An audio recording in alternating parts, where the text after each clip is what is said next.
Neuter, when do I like to neuter a male dog? You guys are asking such controversial questions. These are controversial questions. Okay. Personally, as soon as possible for me, personally.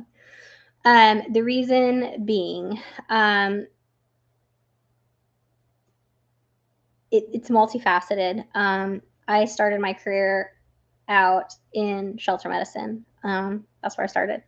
And so I saw all too many intact male dogs surrendered and unfortunately untimely euthanized at a public animal shelter because of behavioral issues. And even the well-intentioned owner can run into this with unneutered male dogs of any species. I have seen the meanest, most rotten little tiny Yorkies and Schnauzers. Just that testosterone, it just changes them. They are animals, okay? They are animals, and that testosterone can do really wacky things to them, and you can't reason it out of them. And once they have crossed that line, there's no amount of medication that's going to bring them back. And so I hate seeing that. And the reasons to neuter a dog late, I know what they are, the musculature, the bone structure, that kind of thing. Absolutely, there is some study and research there. But that seeing these, I see a lot. I live and work in a rural area. I see a lot of unneutered male dogs, and I've unfortunately had to euthanize a lot of unneutered male dogs because of that. And I hate to see that. And so I like to do it younger. I think it's easier for the people to control the pet and keep them calm when they're younger, keep that cone on when they're younger, less post-operative complications, less swelling, less bleeding. And there's just a lot of things that I think outweigh the benefits that they may have better musculature or they may have a better muscle build. I like to neuter them around a year old, but if it's going to be a really big, huge dog and, these are old clients and they're not going to be able to, there's a lot of factors that go into that. And so I urge you to discuss that with your veterinarian. These are a lot of factors outside of just what's the healthiest that goes into that question. So it's just not black and white. There's a lot of factors that go into that, and it's on a personal level that I recommend that you talk with your veterinarian. Same thing with spays. The difficulty on the surgeon, you guys have no idea. The difficulty on the surgeon to do a spay on a 150-pound female King Corso that's already been through 2 heats, and that tissue is ginormous and engorged, and the sheer volume that you have to deal with is difficult, and is difficult for the pet, and is difficult for their body. The bleeding, I mean, it's a lot. And so to do that earlier before we get into that problem, I think in the long term is more benefit than some maybe theoretical benefits on 1 or 2 papers that were published. So I think there's a lot that goes into that question.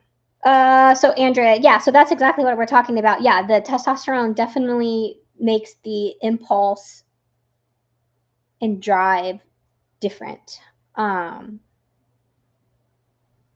You have a working dog, so your calculus may be a little bit different. But yeah, neutering is going to decrease the impulse and drive because that testosterone, aids in that aggressive nature of the animal. So yeah, when you remove that, you are going to have a little bit of a, you're going to have a little bit of a decrease there. Although I know plenty of, maybe you get better. Maybe they, this other thing. Maybe they're not distracted if there's a female in heat. Maybe they can focus on you more if they're not having that impulse. So yeah, that's a tough question. I don't do enough of that to really know. I'm basing my recommendations based on the health of the pet and reasons why I see pets either get ill or get euthanized. And so that's, I'm speaking from that area. Just for instance, the other day, 2 dogs, unneutered dogs, one really sad case where the owner just won't let go and they keep going to the university and having urinary catheters placed, and the pet is just suffering, has got ascites and this, that, and the other because the dog wasn't neutered and the prostate's so big and it can't urinate anymore. And the person just won't let go. They feel so guilty and they're keeping this pet going, and I just think it's inappropriate. And so if the dog had been neutered, that would have never happened. And that person would have never been put in that place where they have to make this decision, which I think they're making the wrong decision. But it's their decision to make. And then same week, just did cystotomy on a Pomeranian, not neutered.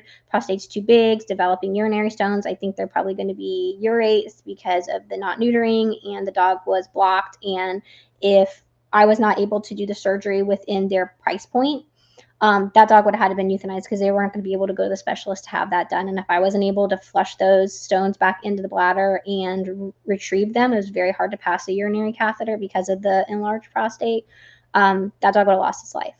And so all because they didn't neuter. And, a Pomeranian, there's really no reason not to neuter them, you see? So there's a lot of different factors. Like that dog's not doing agility. That dog's not a big bulldog where we want this masculine bone structure. It's a Pomeranian. There was no reason not to neuter it. And then, people have all these reasons why, well, I was scared of anesthesia. I was scared of this. I was scared of that. It's like, my job is to be worried about the anesthesia. Your job is not to be worried about the anesthesia. If I feel fine with the anesthesia as your physician, then you should feel fine with it. And if you don't trust that dynamic, then that's another question. That's another story.